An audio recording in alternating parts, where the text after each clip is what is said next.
ये तो एक तरह का कोठा हो गया ना, कोठा पे भी देने से बेकार है। बिल्कुल, बिल्कुल। हम उस लड़की का अस्मिता ही नहीं ऐसा जगह पर दे रहे हैं जहाँ उसका अस्मिता नहीं बच रहा है।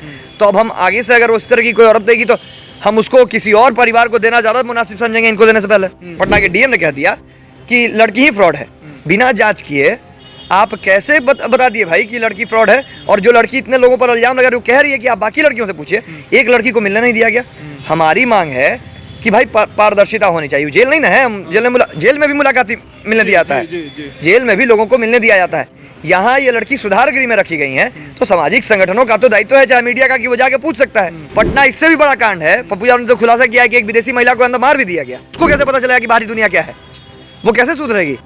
वो आप तो उसको अंदर कैद खाने में बंद किए हुए हैं। पटना का गाय घाट उत्तर रक्षा बालिका गृह इन दिनों चर्चे में है, और चर्चे का जो सबसे बड़ा कारण है, वहां से निकली एक बच्ची, 19 साल की वो लड़की है, जिसका 3 साल का एक बेटा भी है। और 3 महीने पहले वो वहां से निकली, जिसके बाद बिहार के कई थानों तक वो गई केस दर्ज कराने उस बालिका गृह पर। केस उसे दर्ज कराना था कि वहां पर जिस संख्या में लड़कियां रहती हैं, करीब 255 की संख्या है, उन सभी पर दबाव बनाया जाता है कि वो जबरदस्ती यौनाचार करें। उनको सप्लाई किया जाता है। वहाँ पर बड़े बड़े घर के लोग आते हैं, नशीले इंजेक्शंस दिए जाते हैं, कई तरह के बड़े खुलासे किए गए हैं, और वो बालिका गृह काफ़ी चर्चे में है। ये बिहार है, और बिहार ने 2018 में मुजफ्फरपुर शेल्टर हाउस कांड देखा था। पूरे बिहार की फजीहत हुई थी, बिहार के साथ साथ देश शर्मसार हुआ था। करीब 19 लोगों को अभियुक्त बनाया गया और सभी के सभी दोषी करार दिए गए थे। कई महिलाएं भी उनमें शामिल थी। वंदना गुप्ता का नाम बहुत तेजी से उछल रहा है। ये खबर लगातार द इंडिया टॉप चला रहा है। अब देखिए, अमृतांशु वत्स आप जानते होंगे, हमारे साथ पहले भी कई बार जुड़े हैं, एक्टिव हैं और प्रोएक्टिव हैं इस मामले पर। गायघाट ये गए भी थे, शेल्टर हाउस को बंद भी कराया था इन्होंने। कई तरह के प्रसंग हैं जो ये जानते हैं, हम इनसे प्रतिक्रिया लेंगे। क्या कहना है अमृतांशु जी इस पूरे मामले पर? देखिए, बिल्कुल क्लियर सा मामला है कि बालिका गृह शेल्टर हाउस, मतलब बालिका सुधार गृह में बहुत पहले से ये मैटर चल रहा है। ये लगभग 4 साल पहले भी इस तरीके की घटनाएं हुई थी। इस मैटर जब ये मैटर उठा, ये मैटर जब लोगों के बीच में आया, उसके बाद से इसने तूल पकड़ा।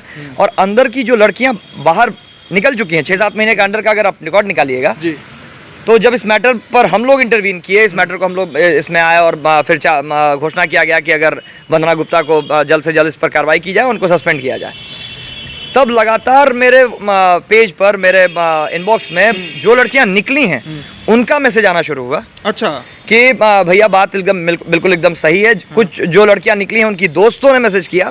मैंने उसका स्क्रीनशॉट भी फेसबुक पर अपने डाल दिया था कि ये उनकी लड़कियों के साथ ज़बरदस्ती वहाँ किया जाता है। जो नई लड़कियां वहाँ आती हैं उनको मारा पीटा जाता है और उनसे कहा जाता है कि आप अगर नहीं करेंगी तो आपको प्रताड़ित किया जाएगा। उनको रैगिंग के तौर पर लिया जाता है, उनको खाना नहीं दिया जाता है, बंद कर दिया जाता है खाना। लोग रोती हैं कि या तो हमको यहाँ से निकाल दीजिए, अन्यथा मेरे साथ भी गलत काम करवाया जाएगा। रात में गाड़ियाँ आती हैं, रात के 11 बजे बड़ी बड़ी गाड़ियाँ शेल्टर हाउस में आती हैं, सवेरे 4 बजे तक रहती हैं। इसका खुलासा खुद वहाँ के अंदर के एक स्टाफ ने किया, जिसका नाम हम पब्लिक प्लेटफॉर्म पे इसलिए नहीं लेंगे क्योंकि हो सकता है कि उसको भी तंग किया जाए, दिक्कत हो जाए जी। इस वजह से हम नहीं ले रहे हैं, लेकिन आपको अगर आप चाहें तो हम उनका डिटेल्स दे देंगे। उन्होंने साफ कहा कि ये एकदम बिल्कुल सही है, कहीं पर भी गलत नहीं है। ये वंदना गुप्ता नाम की जो महिला है, जो अधीक्षक हैं वहाँ की, वो ये काम करती हैं और बहुत पहले से करते आ रही हैं। इनफैक्ट वहाँ के कर्मचारियों पर भी, जिनके जो शादीशुदा नहीं है या जिनके हस्बैंड्स नहीं है, उन पर भी दबाव बनाया, डेथ हो गया है, जिनका निधन हो गया है, उन पर भी ये ज़बरदस्ती दबाव बनाती है कि तुम भी करो, अन्यथा या इस मैटर में शामिल रहो, ताकि बाहर अपने साथ मिला के रखने के लिए कि अगर हमारा साथ दो, नहीं तो तुम्हारा नौकरी चला जाएगा। बहुत से लोगों ने हमें कांटेक्ट किया है, यहाँ तक कि कुछ लोगों ने ये भी बताया कि अंदर 1-2 लड़कियों की जान भी चली गई हैं विरोध करने की वजह से। जिन्होंने विरोध किया है कि हम नहीं करेंगे, उनका जान चला गया है। देखिए, अपंग लड़की जो है, विधवा लड़की जो है, जिनको छोड़ दिया गया है या जो भटक जाती हैं, जो मानसिक रूप से विक्षिप्त हैं, उनको हम लोग के पास अगर कोई आता है तो हमारे पास क्या ऑप्शन होता है कि प्रशासन के हवाले कर दीजिए, क्योंकि लड़की की जिम्मेदारी या औरतों की जिम्मेदारी हम नहीं ले सकते हैं, तो प्रशासन को देते हैं। प्रशासन क्या करती है, उनको शेल्टर हाउस में दे देती है, बालिका सुधार गृह में, चाहे सुधार गृह में। वहाँ उनके साथ जो अपंग लड़कियां हैं, जो इस तरीके की विक्षिप्त लड़कियां हैं, उनके साथ इस तरीके का दुर्व्यवहार होता है। अब बताइए, तो हम लोग किसको दें, किस पर विश्वास करें? ये तो एक तरह का कोठा हो गया ना, कोठा पे भी देने से बेकार है। बिल्कुल। हम उस लड़की का अस्मिता ही नहीं ऐसा जगह पर दे रहे हैं जहाँ उसका अस्मिता नहीं बच रहा है। तो अब हम आगे से अगर उस तरह की कोई औरत देगी तो हम उसको किसी और परिवार को देना ज़्यादा मुनासिब समझेंगे इनको देने से पहले। अच्छा, विभाग जो जांच किया मितांशु जी, जी 24 घंटे के अंदर में समाज कल्याण विभाग ने क्लीन चिट दे दिया वंदना गुप्ता को, और भी जिन जिन लोगों का नाम ले रही थी, जो कल्प्रिट बताए जा रहे थे, जिन्हें अभियुक्त वो बच्ची बना रही थी, सभी को क्लीन चिट दे दिया गया। और अब जाकर हाईकोर्ट जब इस पर संज्ञान लिया है तो फटकार भी लगाया गया है। जी देखिए, आप एक बात हमको बताइए, हम ये इसी कारण से हमने बंद किया कि जब हम वहाँ पहुंचे, हमने कार्ड दिया, वहाँ मानवाधिकार के भी लोग हमारे साथ थे, उन लोगों ने कार्ड दिया कि वंदना गुप्ता अगर गलत इल्जाम लगाए, देखिए एक लड़की पब्लिक प्लेटफॉर्म पर आके इतना बड़ा आरोप लगा रही है। बिल्कुल बिल्कुल। अगर मान लीजिए कि कोई लड़की हम पर अमतांशु बस पर एलिगेशन लगा देती है कि अमतांशु बस ने मेरे साथ ऐसा गलत काम किया, तुरंत जांच कमेटी बैठ जाएगी, तुरंत मेरे ऊपर एफआईआर हो जाएगा, हम अरेस्ट कर लिए जाएंगे। वो पब्लिक प्लेटफॉर्म पर आकर लगा रही है, उसके बाद भी उसका सुनवाई लेने के लिए कोई तैयार नहीं है, कोई थाना उसका एफआईआर नहीं ले रहा है, अंत में उस लड़की को मीडिया का सहारा लेना पड़ा। आप ये बात बताइए कि कोई भी जब विवाद उठता है उस पर जांच कमेटी का गठन होता है, एक कमेटी बनाई जाती है, तब उस पर जांच बैठाया जाता है, 5 दिन 7 दिन 10 दिन में उस पर जवाब मांगा जाता है। आप ये कैसा जांच कमेटी है? 255 लड़कियां अंदर हैं, आप रात भर में एक दिन पहले ये मामला उठता है 28 तारीख को, रात भर में जांच कमेटी बैठ जाती है, सवेरे तक न्यूज़पेपर में दूसरे दिन सवेरे छप जाता है कि लड़की की गलती है, ये 6 महीना पहले यहाँ से चली गई है, इसका ये है। यहाँ के प्रशासन के डीएम ने कह दिया, बिहार सरकार के पटना के डीएम ने कह दिया कि लड़की ही फ्रॉड है। बिना जांच किए आप कैसे बता दिए भाई कि लड़की फ्रॉड है? और जो लड़की इतने लोगों पर इल्जाम लगा रही है, कह रही है कि आप बाकी लड़कियों से पूछिए, एक लड़की को मिलने नहीं दिया गया। हमारी मांग है कि भाई पारदर्शिता होनी चाहिए। जेल नहीं ना है, हम जेल में भी मुलाकात मिलने दिया जाता है, जेल में भी लोगों को मिलने दिया जाता है।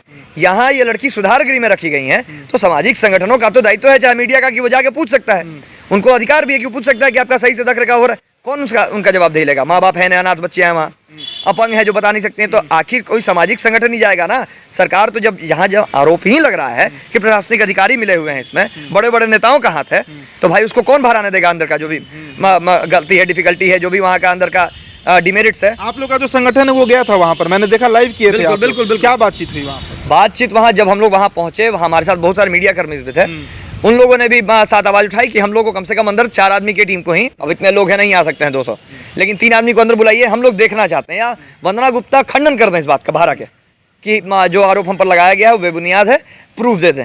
हम लोग जब वहाँ पहुँचे तो पहले कल्याण विभाग के जो डायरेक्टर हैं, पहले वहाँ गेट पर अधीक्षक का नंबर लगा हुआ था, कॉल किए, उन्होंने कहा कि हमको ऊपर से मना किया गया है किसी तरीके का जवाब देने के लिए। अच्छा। तो हमने यही पूछा कि मैडम, तो जवाब आरोप आप पर लग रहा है, तो जवाब आपके बदले मुख्यमंत्री थोड़ी देंगे, तो आप आकर बाहर खंडन कर दीजिए, या जो आप पर आरोप लगाया गया उसको सिद्ध कर दिए कि गलत है।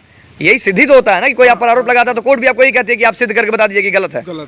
तो मैडम ने मना कर दिया कि हमको एकदम ऊपर से मना किया गया, कल्याण विभाग के डायरेक्टर से बात कीजिए।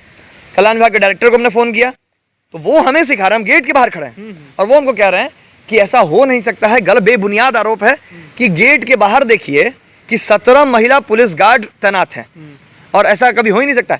हम बाहर खड़े, वहाँ 2 गार्ड छोड़कर एक भी दूसरा तीसरा गार्ड अगर हो जाता, 2 मेल गार्ड्स के अलावा, तो हम वहाँ पर अपना जो कहते आप हमसे लिखवा लेते। हमने वहाँ से लाइव कर दिया, हमने दिखाया कि अभी लाइन पर हैं डायरेक्टर, और वो कह रहे हैं कि बाहर 17 महिला गार्ड्स तैनात हैं, 8-8 घंटे की ड्यूटी पर, 3 तो होनी चाहिए, बिल्कुल 4 होनी चाहिए, 17 गार्ड्स में से 1 गार्ड वहाँ अवेलेबल नहीं थी महिला, सिर्फ 2 मेल गार्ड, सिर्फ 2 मेल गार्ड गेट के बाहर खड़े थे, 3 कैमरा ऊपर लगा हुआ है। बाहर का तो सिक्योरिटी आप सब देख ले रहे हैं, कौन अंदर आ रहा है, कौन जा रहा है। अंदर हमें घुसने नहीं दिया गया, तो पता कैसे चलेगा कि अंदर सुरक्षा किस तरीके का है? आप बाहर एक भी महिला, एक बालिका सुधार गृह के बाहर एक भी महिला नहीं था, ये तैनात है, तो जो परिजन मिलने आते होंगे अपनी किसी बच्ची से, उनसे अगर लेडीज आती होंगी तो उनसे भी जेंट्स गार्ड ही डील करेंगे। ये झूठा दिलासा हम लोग को दिया जा रहा था, क्योंकि शायद डायरेक्टर साहब को लग रहा था कि हम लोग वहाँ नहीं पहुँचेंगे। वहाँ से हमने लाइव करके एक रिकॉर्डिंग हमने पब्लिक कर दिया है कि वहाँ पर 2 गार्ड छोड़कर, और जब हम पहुँचे थे उस समय सिर्फ 1 गार्ड थे, एक भी व्यक्ति वहाँ तैनात नहीं है। महिला गार्ड एक भी नहीं, नया वेल्डिंग किया हुआ है। आप सुधार गृह को जेल बनाकर रखे हैं, जब बच्चियां बाहरी दुनिया से इंटरेक्ट ही नहीं करेंगी तो हमें कैसे विश्वास, उसको कैसे पता चलेगा कि बाहरी दुनिया क्या है? वो कैसे सुधरेगी? वो आप तो उसको अंदर कैद खाने में बंद किए हुए हैं, और उसके बाद वहाँ क्या अंदर हो रहा है, बाहरी किसी अंदर जाने वाले को इजाजत नहीं है अंदर जा सके। सामाजिक संगठन जिसको मीडिया संविधान का 4था स्तंभ है, और उसी के समानांतर अधिकार सामाजिक संगठनों को दिया गया है, ताकि जहां बात एक आम आदमी अपनी नहीं पहुंचा पाती है, सरकार तक पहुंचा पाता है, तो सामाजिक संगठन और मीडिया को इसका दायित्व दिया गया है कि इनके आवाज को उठाना आपका काम है, सरकार तक पहुंचाना आपका काम। तो हमें तो आप मिलने नहीं थे, सामाजिक संगठन का रजिस्टर्ड संगठन को आप नहीं मिले थे, जबकि इसका रजिस्ट्रेशन भी सरकार देती है, सचिवालय से रजिस्ट्रेशन है। तब क्यों इस तरीके का पार्शियलिटी जब नहीं रहेगा, पारदर्शिता नहीं रहेगा, ट्रांसपेरेंसी नहीं रहेगा, तो फिर कहाँ से कोई काम होगा। और इस तरीके का एक मुजफ्फरपुर कांड ऑलरेडी हो चुका था जी। पटना इससे भी बड़ा कांड है। पप्पू यादव ने तो खुलासा किया है कि एक विदेशी महिला को अंदर मार भी दिया गया, कोई मुस्लिम महिला है, क्या नाम है भूल रहा हूँ, हाँ, शबनम को फांसी लगा दिया गया था। जी। अंदर की लड़कियां, मेरे पास मैसेजेस हैं, हम आपको अगर चाहें आपको मैसेज दिखाते हैं। आप स्क्रीन पर देखिए अब ये मैसेजेस जो अमृतांशु वत्स के पास आया है, और ये मैसेजेस आप स्क्रीन पर देखिए, आप स्क्रीन पर देखिए ये मैसेज, इसमें साफ साफ कई तरह के बात आप खुद पढ़िए और उसका आकलन कीजिए। ये सब तमाम मैसेजेस अमृतांशु वत्स को भेजा गया है। क्या कहना है इस पर? अब तो जांच हाईकोर्ट ले लिया है, जांच ये अगर हम लोग मुद्दा नहीं उठाते, इस तरह का प्रदर्शन नहीं होता, तो शायद हाईकोर्ट के संज्ञान में भी नहीं आता, क्योंकि ये लोग अपने से एक कमेटी गठन करते हैं, अपने से उस पर जांच भी बैठा देते हैं और खुद से उसके ऊपर डिसीजन दे देते हैं कि लड़की ही गलत है। क्योंकि जब प्रशासनिक अधिकारी जिस मामले में इन्वॉल्व होंगे, वो मामला आपको लगता है कि कहीं तक जांच कमेटी जांच करने वाला भी तो अधिकारी प्रशासनिक ही होगा ना, मेरा आदमी थोड़ी होगा। बिल्कुल। तो और इसमें हमको लगता है कि किसी तरीके से किसी को जस्टिफिकेशन मिल ही नहीं सकता है जहां नेता मंत्री और प्रशासन खुद इन्वॉल्व हो इसमें। तो जब तक हाईकोर्ट और न्यायालय है, भारत में अभी भी कानून का राज है। न्यायालय की वजह से कुछ लोगों का इज्जत और कुछ लोगों का जान बचा हुआ है, अन्यथा प्रशासन पूरी तरीके से संलिप्त है इन सारे काले बाजारों में। बिल्कुल। आखिरकार वंदना गुप्ता का नाम इतने मतलब आप कह सकते हैं निडरता से और बार बार वो बच्ची ले रही थी। हमने उस बच्ची का साक्षात्कार किया था, जो महिला विकास मंच की वीना जी थी, उनसे हमने बात किया था। साफ साफ वो लड़की बता रही है कि जिस राज्य के मुख्यमंत्री बेटी बचाओ बेटी पढ़ाओ की बात करते हैं, उस राज्य में मैंने ऐसी दुर्गति झेली है, वहाँ पर 250 बच्चियाँ झेल रही हैं, और ना जाने बिहार के कितने ऐसे शेल्टर हाउस होंगे जहाँ पे इस तरह के काम चलते होंगे। हाई कोर्ट ने इस पर संज्ञान लिया है, 7 तारीख को इस पर सुनवाई होने जा रही है। आप बने रहिए द इंडिया टॉप के साथ। बहुत बहुत धन्यवाद।